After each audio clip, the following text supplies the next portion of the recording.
अल्पवयीन पीडितेवर लैंगिक अत्याचार केल्याच्या गंभीर आरोपाखाली जेल रोड पोलीस ठाण्यात 17 ऑगस्ट 2025 रोजी भारतीय न्याय संहिता 2023 चे कलम 64(1) आणि 69 तसेच अनुसूचित जाती अनुसूचित जमाती अत्याचार प्रतिबंध कायदा सुधारणा 2015 कलम 3(1) WI 3(1)(2) 3(2) आणि बालकांचे लैंगिक गुन्ह्यांपासून संरक्षण कायदा 2012 चे कलम 4 आणि 6 प्रमाणे आरोपी शुभम प्रशांत मुळे राहणार रविवार पेठ जुना बोरामणी नाका सोलापूर याच्या विरुद्ध गुन्हा नोंदवण्यात आला होता।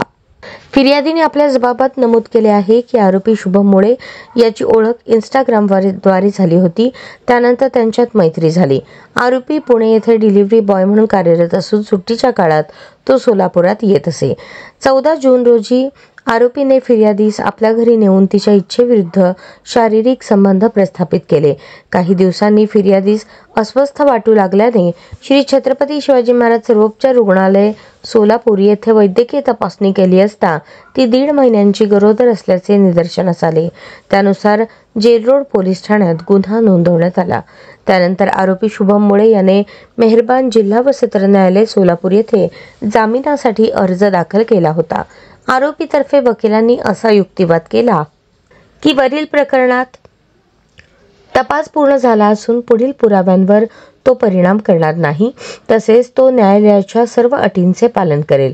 आरोपी विरुद्ध कोणताही पूर्व इतिहास नाही, त्यास दीर्घकाळ कारागृहात ठेवणे अन्यायकारक ठरेल, म्हणून जामीन मंजूर व्हावा अशी आरोपीतर्फे बाजू मांडली होती।